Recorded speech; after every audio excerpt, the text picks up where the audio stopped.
Benar, setelah paginya Bu Dewi bangun, di bawah kasur ada tumpukan uang. Nggak tanggung-tanggung ratusan juta. Berceceran, nggak beraturan. Kayak orang uang dibuang aja gitu di bawah kasur. Jam 12 malam ada telepon dari Bu Dewi. Saya ada apa nih? Ternyata Bu Dewi juga sama diganggu. Malah Bu Dewi kayak ada yang nusuk-nusuk perutnya katanya. Terus saya ingetin aja Bu Dewi tenang, ikhlas, sabar. Tinggi besar, kulitnya hitam, bulunya panjang, mirip monyet ya. Taringnya, matanya merah, taringnya panjang.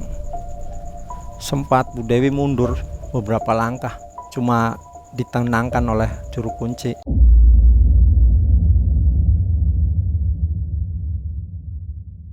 Assalamualaikum warahmatullahi wabarakatuh.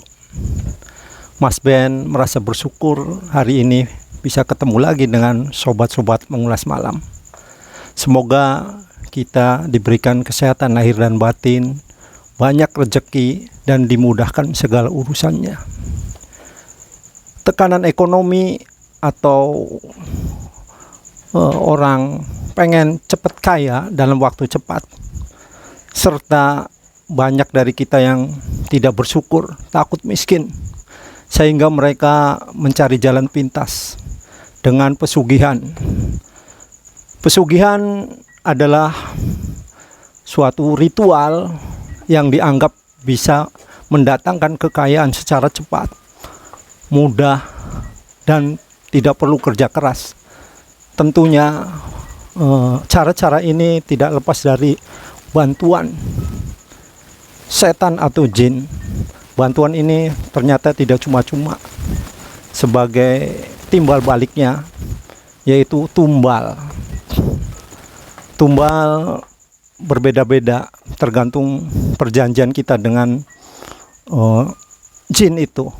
Ada yang mengorbankan dengan hewan, ada juga yang mengorbankan dirinya atau pelakunya yang dijadikan budak nafsu. Bahkan nyawa manusia jadi taruhannya. Cerita ini atau ilustrasi tadi ini adalah ada hubungannya dengan kisah nyata dari seorang janda setengah baya.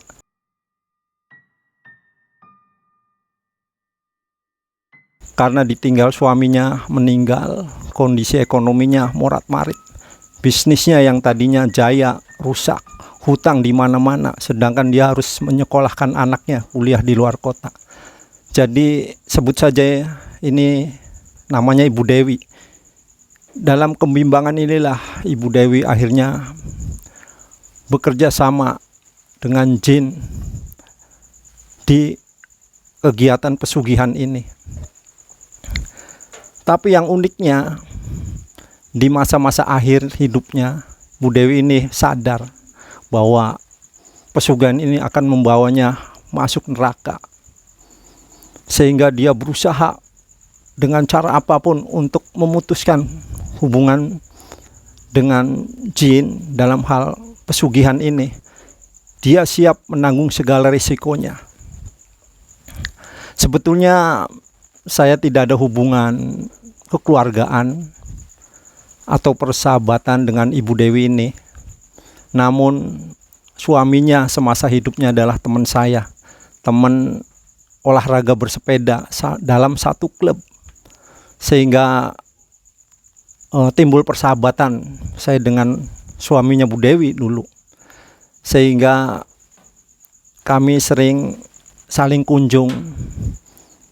Makanya dengan Bu Dewi akhirnya kenal juga, karena saya sering berkunjung ke rumahnya suaminya.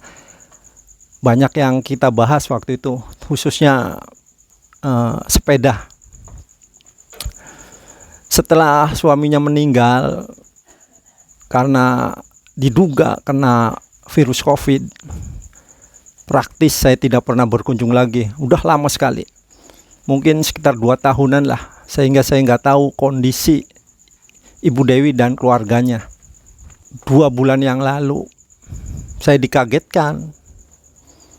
Tiba-tiba Bu Dewi berkunjung ke rumah saya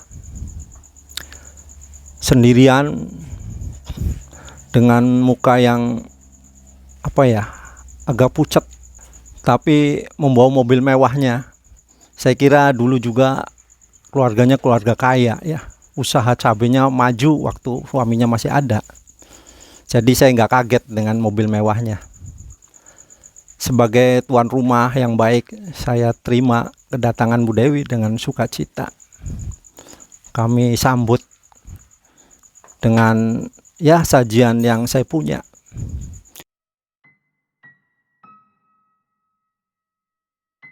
Setelah saling sapa, dia menceritakan keluarganya baik-baik saja, anaknya kuliah di Jogja, 2 perempuan semua.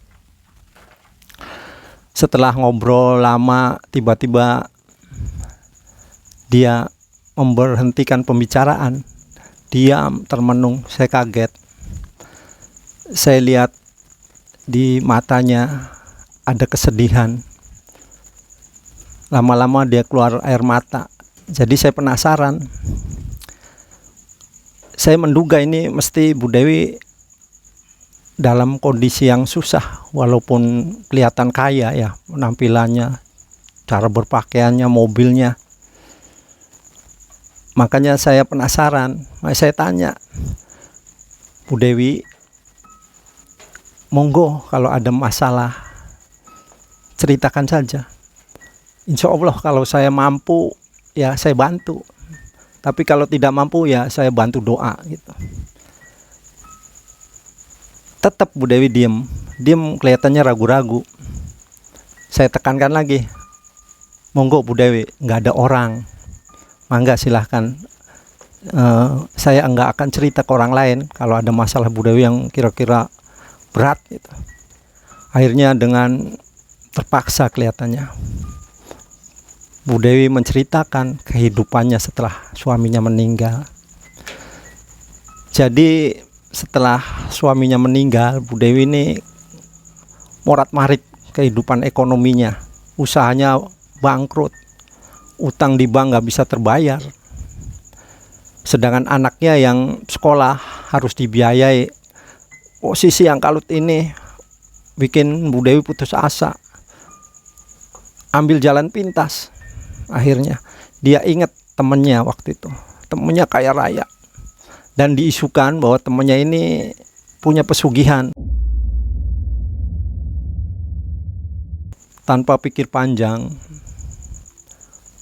Bu Dewi berkunjung ke temennya.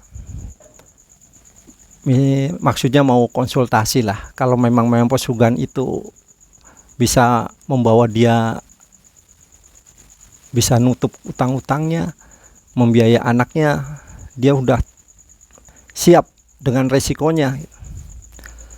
Singkat cerita, Bu Dewi ketemu temannya ini. Memang temannya ini kaya raya, rumahnya aja udah mewah lah.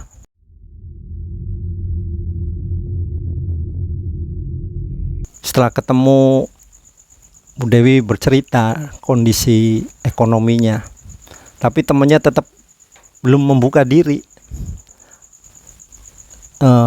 Setelah beberapa lama, Bu Dewi terus terang akhirnya menanyakan temannya itu, taruhlah namanya Ibu Rita, Jeng Rita. Isunya Jeng Rita ini punya pesugihan, bawalah saya ingin ikut dalam ritual ini untuk kondisi saya kan tahu sendiri Bu Rita aja. Bu Rita tetap nggak mengaku tadinya.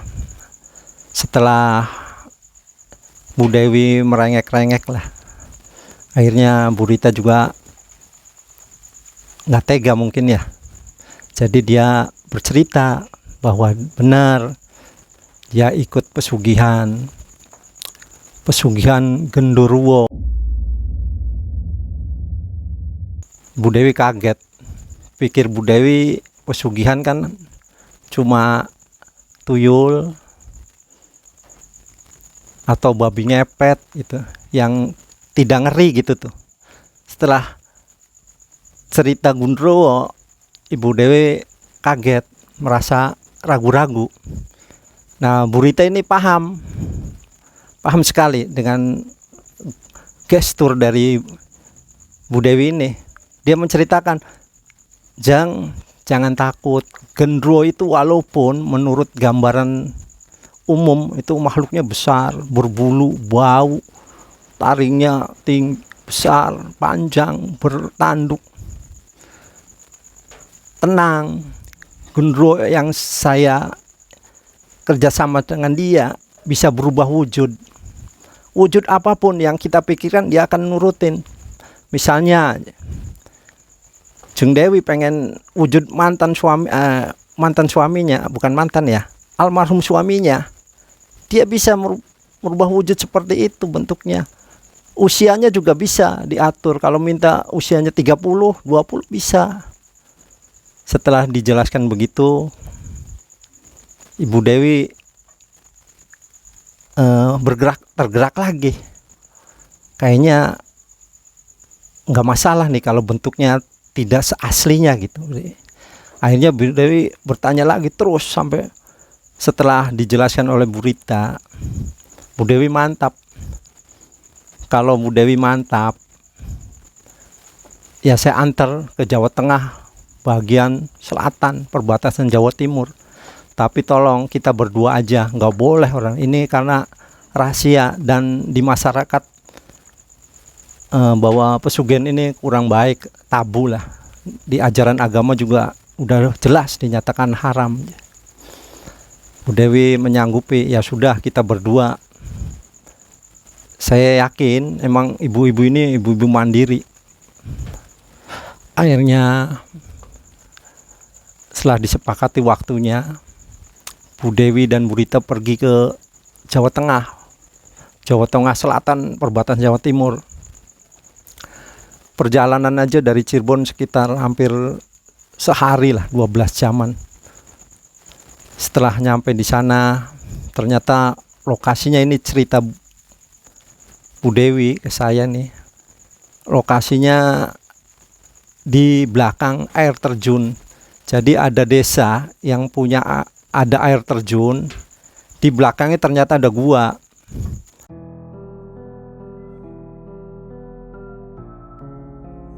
Nah, Bu Rita sama Bu Dewi nyampe sekitar dari pagi tuh, ya malam lah nyampe sana. Ternyata Bu Rita sudah janjian dengan juru kuncinya. Setelah ketemu di desa, diantar ke lokasi. Ibu Dewi diinterogasi dulu tuh sama juru kuncinya. Sanggup apa enggak, setengah hati apa enggak. Setelah dijelaskan resiko-resikonya. Cuma menurut Kuncen ini pesugihan dengan Gundrowo ini tidak ada tumbalnya. Tapi pelakunya harus siap dikawinkan sebagai budak nafsu dari Gundrowo. Bu Dewi setelah diceritakan sebelumnya oleh temannya bahwa Gundrowo itu bisa bisa berubah wujud sesuai keinginannya, Bu Dewi memantapkan diri bahwa siap, sudah mantap. Akhirnya Bu Dewi diajak ke suatu gua yang gelap sekali. Di situ udah kelihatan bekas-bekas bunga udah melayu, menimbulkan bau yang kurang enak lah, bau busuk tapi wangi busuk. Di situ Ibu Dewi dikasih pengarahan bahwa harus tirakat 1 hari di situ, sehingga nanti makhluk yang diundang oleh juru kuncinya akan datang dan menilai cocok enggak gitu. Jadi enggak sembarangan, sobat-sobat. Kalau Gundrowo-nya enggak cocok, enggak akan terjadi kerjasama. Setelah tirakat dengan dibantu oleh juru kunci, tiba-tiba muncullah makhluk Gundro itu muncul di depan. Bu Dewi sempat kaget karena wujud aslinya menurut gambaran Bu Dewi adalah tinggi besar, kulitnya hitam, bulunya panjang mirip monyet ya, taringnya, matanya merah, taringnya panjang. Sempat Bu Dewi mundur beberapa langkah, cuma ditenangkan oleh juru kunci. Tenang Bu Dewi, itu wujud aslinya. Coba Bu Dewi kepingin membayangkan seseorang. Jadi Bu Dewi nyoba membayangkan almarhum suaminya di usia 30 tahun. Setelah membayangkan berapa detik, ternyata Gundro itu bisa berubah wujud seperti yang dia bayangkan. Suaminya dulu waktu saya usia 30-an. Dengan begitu Bu Dewi tambah mantap. Ya sudah, saya siap. Jadi dengan ritual tertentu Bu Dewi dikawinkan dengan Gundruwo menurut tata cara juru kunci. Ini sebenarnya jauh dari ajaran Islam sebenarnya, tapi ya karena kondisi Bu Dewi yang membutuhkan materi, mau tidak mau dia nerima apa yang dilakukan juru kunci. Setelah pagi, juru kunci menyatakan bahwa Bu Dewi sudah sah menurut aturan juru kunci menjadi istrinya dan siap harus melayani setiap malam Jumat Kliwon. Jadi sebulan sekali Bu Dewi harus melayani, disiapkan kamar di rumahnya khusus. Nanti dikasih instruksi ajaran cara ritualnya. Setelah selesai, Bu Dewi merasa mantap dan pulanglah ke Cirebon. Malam Jumat Kliwon seperti perjanjian sebelumnya, Bu Dewi harus menyiapkan tata cara ritual yang telah diajarkan oleh juru kunci. Sekitar jam 12 malam ternyata muncul Gundruwo. Wujudnya sesuai keinginan Bu Dewi. Bu Dewi menginginkan suaminya, almarhum suaminya muncul. Ya begitu, mirip sekali, nggak ada bedanya fisiknya. Akhirnya malam itu terjadi hubungan badan kayak suami istri. Benar, setelah paginya Bu Dewi bangun, di bawah kasur ada tumpukan uang. Nggak tanggung-tanggung ratusan juta. Berceceran, nggak beraturan. Kayak orang uang dibuang aja gitu di bawah kasur. Bu Dewi walaupun dia nyatakan ke saya hati dan fisiknya hancur, tapi dia ada kebahagiaan setelah melihat uang. Terbayarlah sudah sakit fisik dan mentalnya. Dengan uang itu ternyata Bu Dewi bisa membayar hutang, menyekolah anaknya, kehidupan mewah seperti yang dulu bisa dilaksanakan lagi. Terus tahun demi tahun begitu. Walaupun Bu Dewi sebetulnya perasaannya rusak redam, tapi dia harus sehat karena demi anak-anaknya. Setelah anaknya selesai kuliah, yang besar sudah berkeluarga, udah bekerja, yang kecil, yang kedua nih, bungsu juga selesai dan bekerja. Bu Dewi berpikir logis, buat apa saya mewah-mewah setelah anaknya pada selesai, sedangkan dia hatinya sakit, fisiknya juga sakit.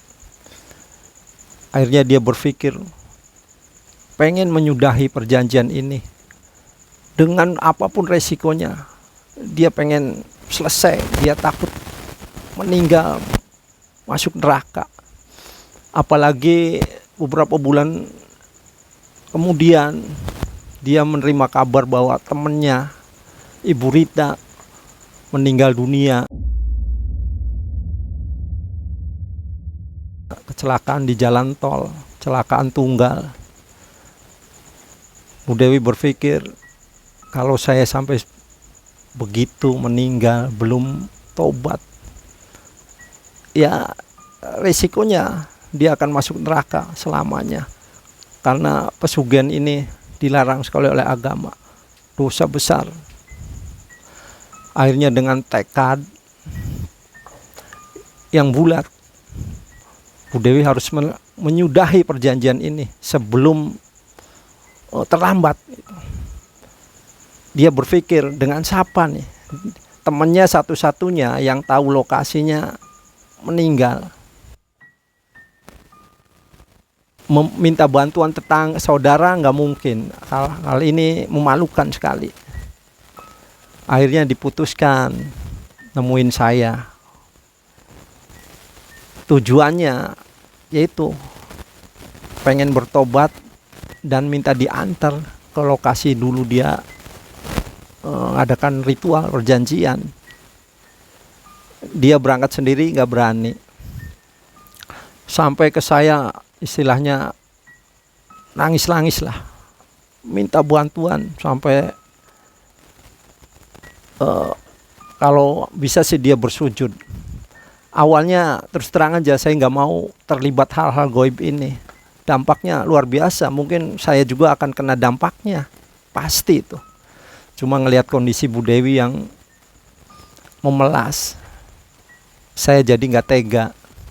Apa salahnya saya cuma mengantar ya, mengantar dan membantu orang yang mau sadar, mau tobat. Akhirnya ya gimana lagi, akhirnya saya menyetujuinya. Ya sudah Bu Dewi, kapan nih mau berangkat? Minggu depan. Malah Bu Dewi ngomong dengan lantang, besok Mas Ben. Ya Allah, cepat sekali Bu Dewi, makin cepat makin baik, mumpung saya masih hidup. Saya takutnya terlambat kayak temen dia, Ibu Rita. Ya sudah, jadi besok kita berangkat ya Mas Ben, tolong ya. Bu Dewi masih ingat lokasinya, insya Allah masih ingat.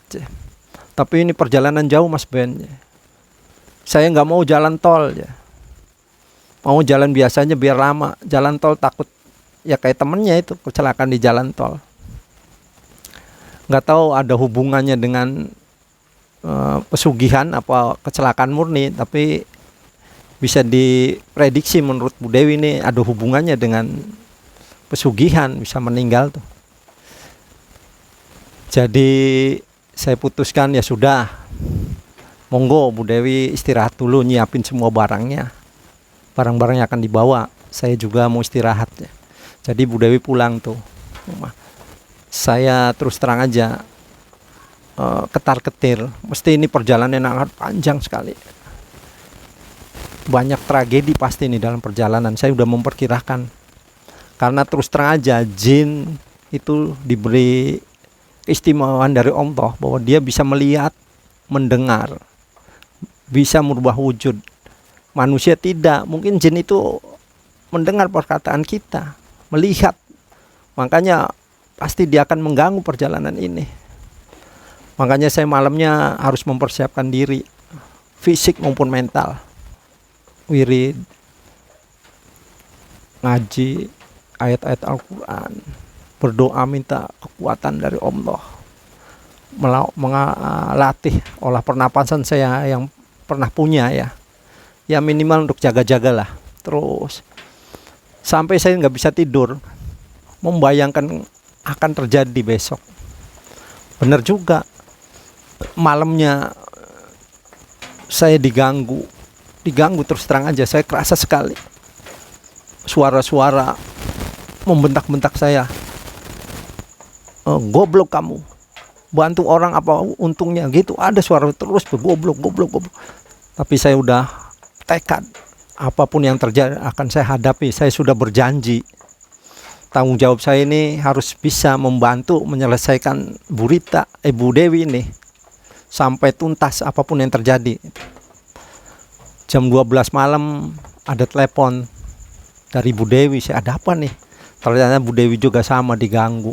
Malah Bu Dewi kayak ada yang nusuk-nusuk perutnya katanya. Terus saya ingetin aja Bu Dewi tenang, ikhlas, sabar. Yang penting Bu Dewi udah sadar, udah tobat, apapun yang terjadi Allah akan menerimanya. Insya Allah tidak di neraka kalau sampai kejadian yang pahitnya Bu Dewi sampai meninggal itu tuh. Dengan nasihat saya mungkin Bu Dewi memberi dapat motivasi. Akhirnya dia ngaji aja Bu Dewi, ngaji, tobat, minta ampun.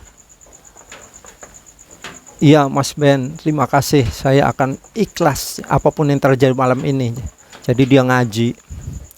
Saya sampai subuh nggak bisa tidur aja, udah gangguan non fisik terjadi, kayak angin, suara-suara di kuping saya nih. Setelah subuh ya terus terang aja saya kurang tidur, tapi ya harus berangkat. Setelah selesai sholat subuh saya langsung ke rumah Bu Dewi, barangkali ada apa-apa. 5:30 nyampe ke rumahnya, kebetulan nggak jauh lah, masih satu kota. Setelah nyampe saya ketuk rumahnya, rumah yang mewah sekali, rumah hasil pesugihan.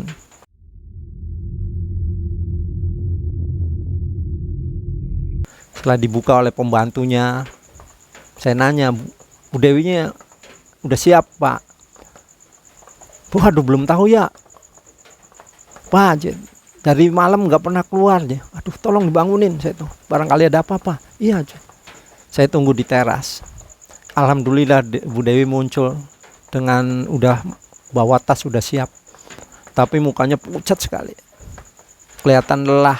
Ya nggak bisa tidur, sama dengan saya. Pasti ada gangguan, Bu Dewi pasti lebih berat lagi gangguannya, karena dia yang langsung berhubungan dengan makhluk Gundurwo ini. Setelah diputuskan secepatnya berangkat, kami berangkat. Janjinya sih gantian nyupir dengan Bu Dewi. Ternyata setelah lihat fisiknya Bu Dewi begitu lemah, ya udah saya mau tidak mau. Perjalanan dimulai itu. Terus sampai nyampe jalur Tegal, Pemalang, lancar-lancar aja. Cuma setelah nyampe Kendal, saya kerasa ada kejadian-kejadian aneh.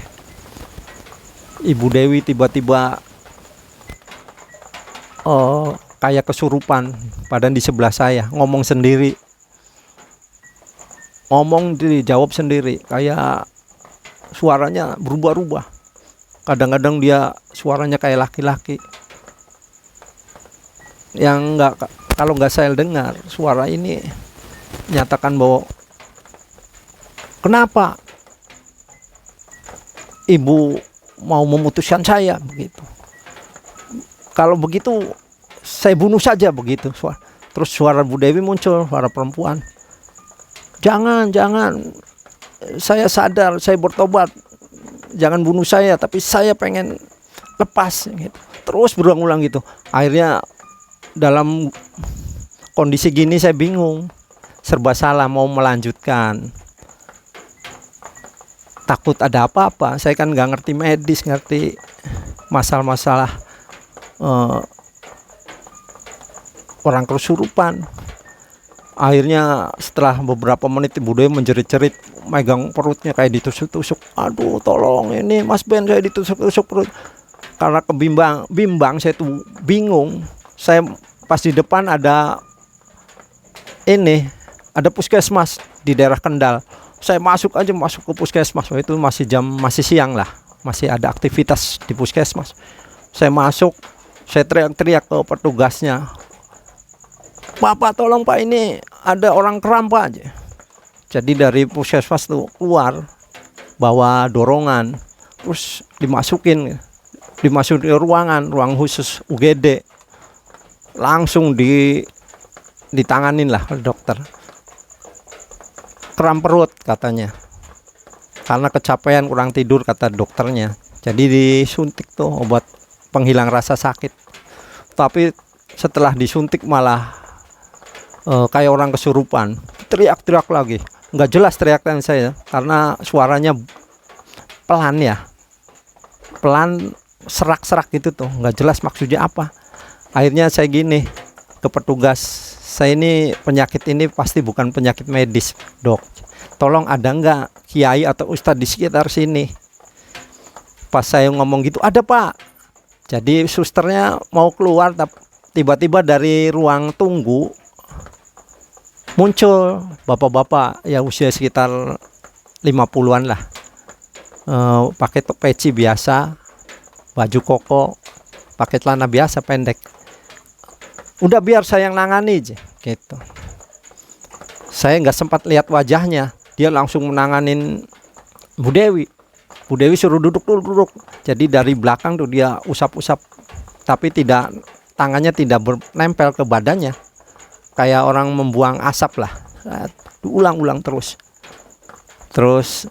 Setelah itu Bu Dewi merasa tenang, rasa sakitnya hilang. Saya mau ucapin terima kasih, ternyata bapak itu sudah nggak ada, udah pergi, nggak tahu kemana. Saya cari ke ruang tunggu juga nggak ada. Akhirnya saya putusin, udah ini nggak penting, pikir saya. Yang penting si Bu Dewi udah kondisinya udah normal.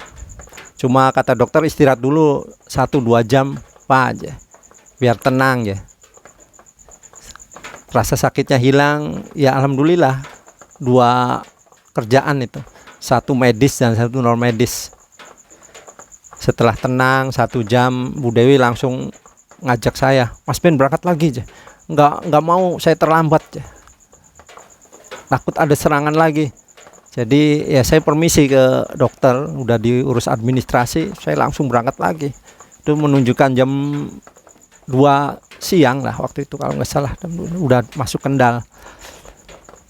Akhirnya berangkat lagi sampai Solo, kejadian lagi, begitu lagi. Ibu Dewinya sakit lagi, sekarang kepalanya yang diserang bukan perutnya. Waduh, tolong. Saya bingung lagi.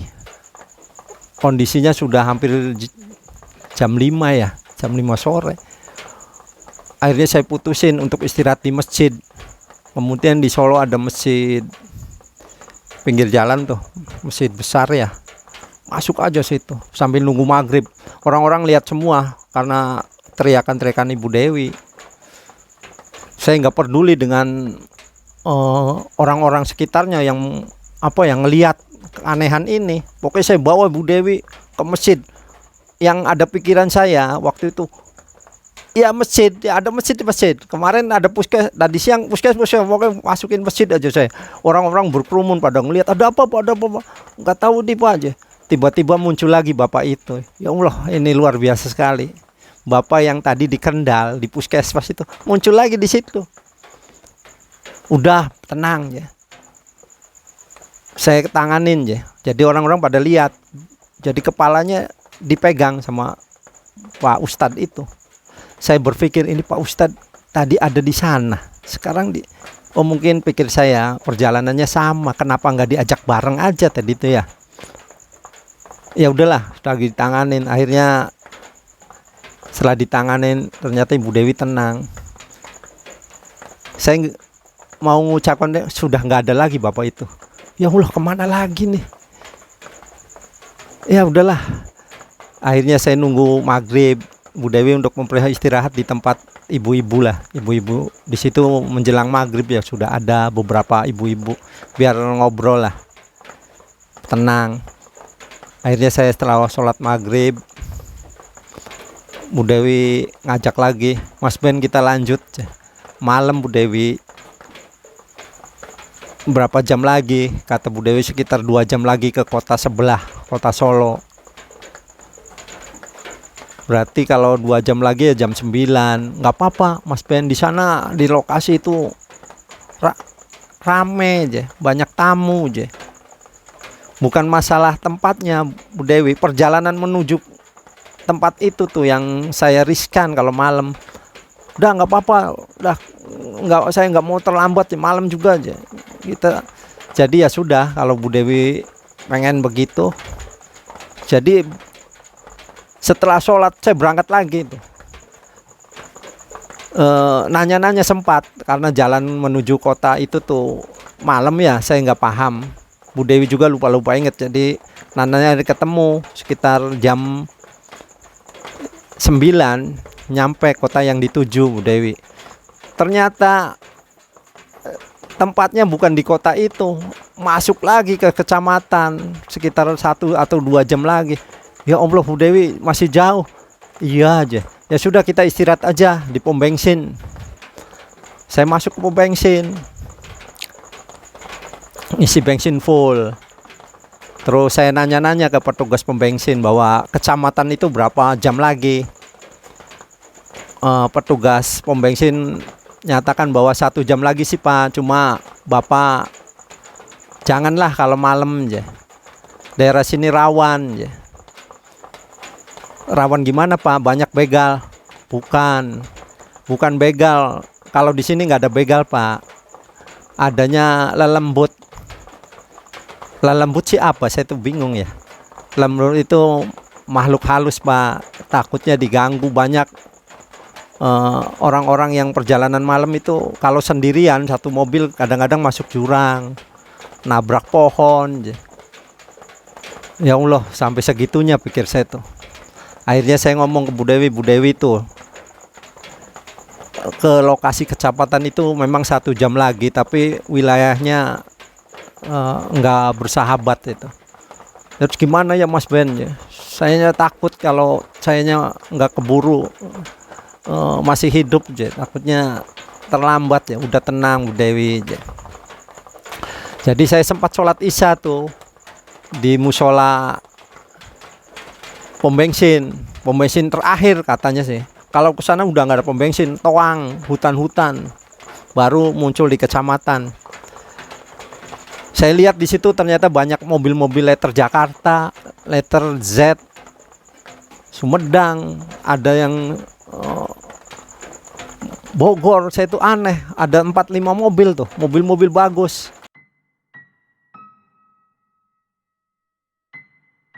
Bahasanya Sunda tuh, saya itu aneh. Kok di Jawa Tengah bagian selatan ada orang mobil-mobil Jakarta, Bogor.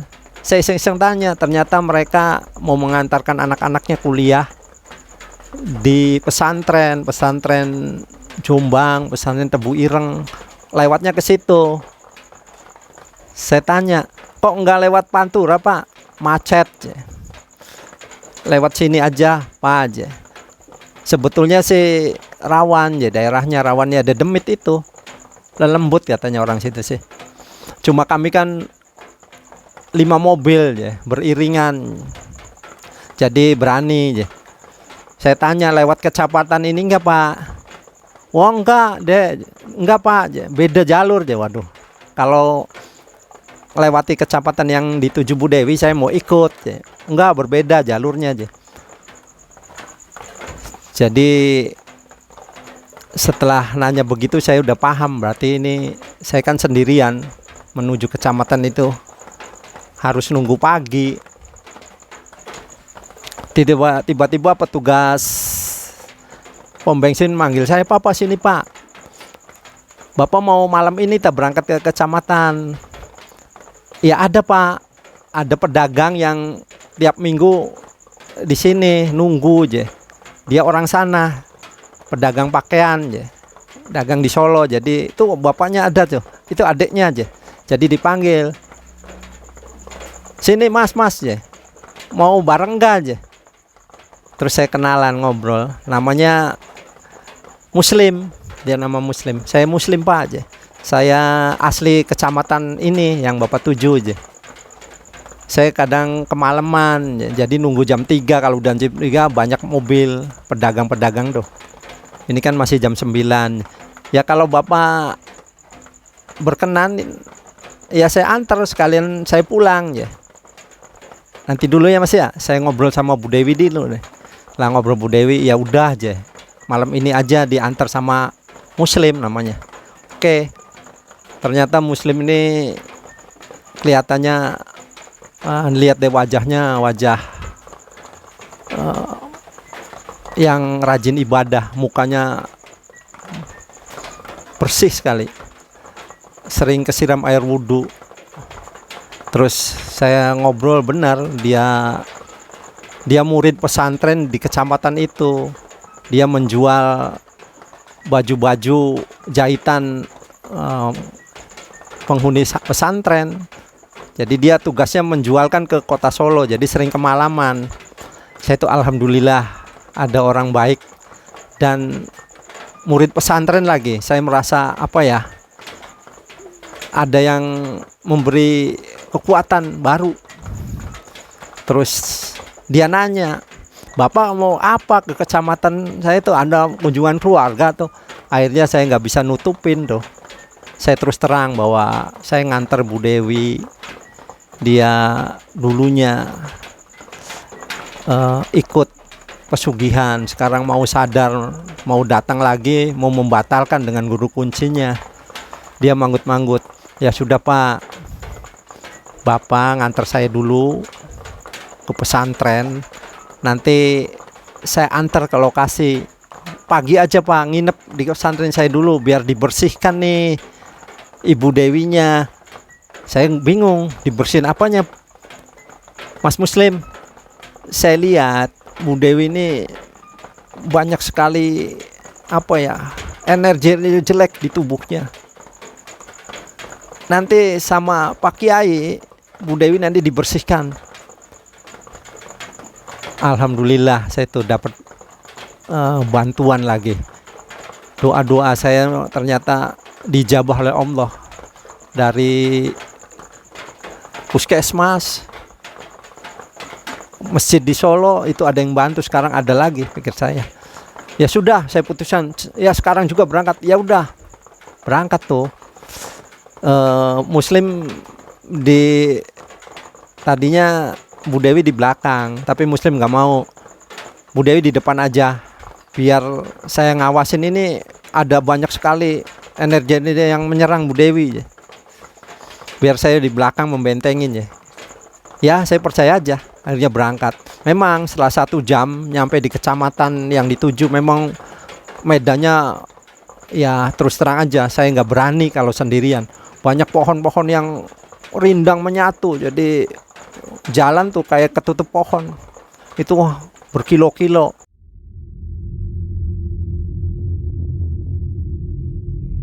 Malam aja udah rembulan nggak bisa masuk. Mungkin siang juga begitu, matahari nggak bisa masuk tuh. Jalan itu tuh hampir 1 kilo sih ada tuh. Banyak pohon-pohon bambu, suara-suara pohon bambu dalam perjalanan tuh. Wah, ngeri sekali, terus terang aja. Setelah nyampe sekitar ya malam lah, sekitar jam 11-an. Saya lihat pesantrennya sederhana sekali. Rumahnya rumah-rumah dari bambu ya, seala kadarnya, tapi di situ kelihatan jam segitu masih ada suara-suara ngaji. Allahu Akbar, itu luar biasa. Saya diketemukan sama Pak Kiainya. Ternyata Muslim ini salah satu muridnya. Tugasnya menjual hasil karya anak-anak pesantren untuk menghidupi mereka. Setelah cerita panjang lebar dengan Pak Kiai manggut-manggut. Ya udah, nanti besok diantar bukan sama Muslim. Muslim kurang kuat energinya menurut Pak Kiai. Nanti diantar sama Pak Wasis, Ustadz Wasis gitu. Jadi udah wasisnya waktu itu masih ngaji kelihatannya. Udah jam 12 masih ngaji. Setelah ngaji Pak Wasis dipanggil. Ternyata Allahu Akbar, Pak Wasis itu orang yang menolong kita di pesantren, di puskesmas dan di masjid di Solo. Orangnya ini saya sampai melongo antara percaya dan enggak. Namun Pak Wasis ini, Ustadz Wasis ini merasa enggak pernah ketemu saya ngomongnya. Saya tanya, "Pak Wasis yang dulu di puskesmas Kendal?" Enggak aja. Saya di sini aja, tanya Pak Ustadz, tanya Pak Kiai aja, enggak mana-mana aja. Loh, yang di Solo saya juga enggak tahu aja. Ya sudahlah memang, tapi saya yakin ini orangnya. Akhirnya Pak Kiai mempersilahkan kami istirahat. Ibu Dewi dikasih tempat khusus. Terus saya ngobrol sama Pak Kiai. Pak Kiai, ini Bu Dewi tuh gimana nih peluangnya? Pak Kiainya, gampang Pak, udah tenang aja, nanti didampingi Pak Wasis ke sana. Tapi Pak Wasis nggak bisa masuk, biar Bu Dewi menyelesaikan sendiri. Kalau ada apa-apa nanti Pak Wasis yang akan menolongnya masuk ke gua gitu. Jadi gua itu tuh terkenal gua penyupangan, gua pesugihan di kecamatan itu. Saya nggak nyebutin kecamatannya ya, barangkali ada trik-trik and trik yang nggak enak lah. Saya sebut kecamatan aja. Paginya langsung kami ke sana, sama diantar Pak Wasis. Jadi Muslim nggak ikut, dianggapnya belum kuat kata Pak Kiai. Jadi saya ke sana. Setelah nyampe, benar di sana ada air terjun. Di belakang air terjun ternyata ada gua. Jadi ada jembatan. Saya persilahkan ke Bu Dewi. Bu Dewi nggak mau kalau nggak diantar saya. Mas Ben ikut. Mas Ben tetap ikut tapi nunggu di luar gua aja. Saya takut kalau sendirian aja. Mas Ben nanti ngobrol dulu sama kuncennya, juru kuncinya. Nah, Mas Ben nanti ikut ngawasin saya barangkali ada apa-apa. Ya terpaksa saya ikut, kasihan. Saya bertekad untuk menjaga dia. Apapun yang terjadi akan saya lindungin dalam hati saya, karena saya udah berjanji dalam hati ya. Akhirnya saya masuk melalui tangga. Setelah masuk ternyata di sana juru kuncinya sudah tahu. Nggak tahu siapa yang ngasih tahu. Udah nunggu di depan gua sambil ngawe-ngawe Bu Dewi. Bu Dewi heran, kok kuncinya tahu ya Mas Ben? Udah maju aja, saya di belakangnya Bu Dewi.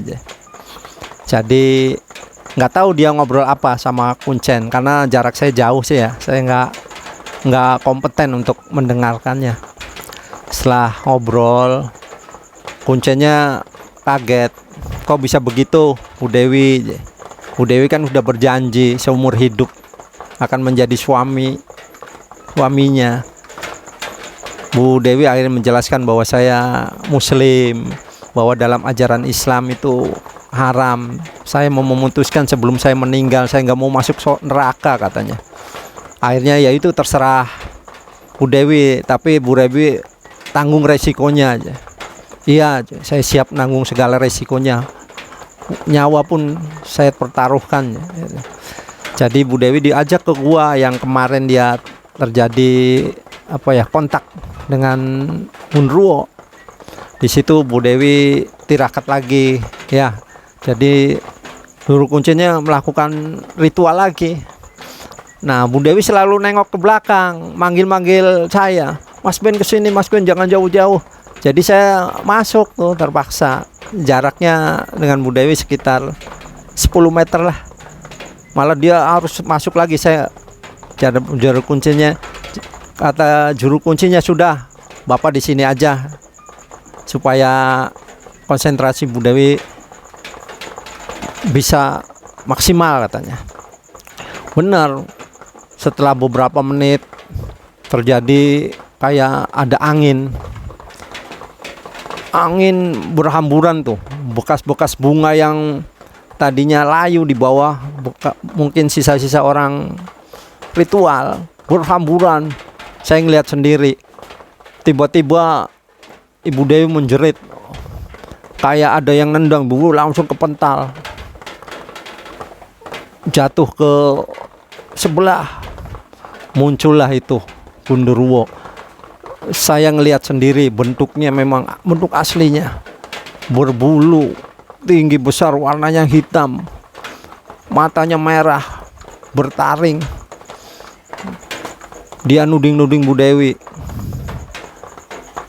Saya nggak dengar suaranya karena jaraknya hampir 10 meter, tapi gemanya kedengaran sekali. Ibu Dewi dijambok, dibanting, jatuh lagi. Ibu Dewi menjerit. Akhirnya saya sebagai laki-laki yang dimintai tolong Bu Dewi, ya spontanitas saya bergerak untuk melindunginya. Saya udah berjanji untuk menjaganya. Saya masuk ke gua itu, saya tantang, saya baca-baca, ya Allah, nekat badan saya, nggak yakin saya mampu apa enggak. Pas lagi saya ancang doa, pernapasan saya tiba-tiba dari belakang Pak Wasis nepuk saya, tenang Pak Beni, Mas Ben, saya bantu. Saya dikasih energi besar, kayak ada tenaga luar biasa dari Pak Wasis ini. Akhirnya saya bergerak sebisa-bisanya aja, bergerak-gerak terus. Gundro itu sempat menyerang saya, kena saya pukul, saya mundur, sakit sekali dada ini. Tapi Pak Wasis tetap memberi motivasi, tenang, sabar, tenang, Mas Ben tenang, atur napasnya. Kelihatan bacaan-bacaan ayat-ayat suci Al-Quran yang dibacakan oleh Pak Wasis di belakang saya, kedengaran di kuping saya terus berulang-ulang. Ya saya bantulah dengan zikir, dengan menyebut Allah, Allahu Akbar, istighfar terus. Alhamdulillah, jin itu pergi, tidak nyerang saya lagi, pergi lama-lama menghilang. Ya Allah, alhamdulillah. Terus juru kuncinya datang, sudah selesai Pak aja, jin sudah pergi aja. Berarti dia sudah mengikhlaskan, dia sudah nggak mau ngambil masalah lagi. Alhamdulillah, Ibu Dewi bangun memeluk saya. Ya Allah, ya saya nggak bisa apa-apa dia memeluk, walaupun saya bukan mahramnya ya. Ya saya beri motivasi aja. Setelah itu saya kembali ke pesantren.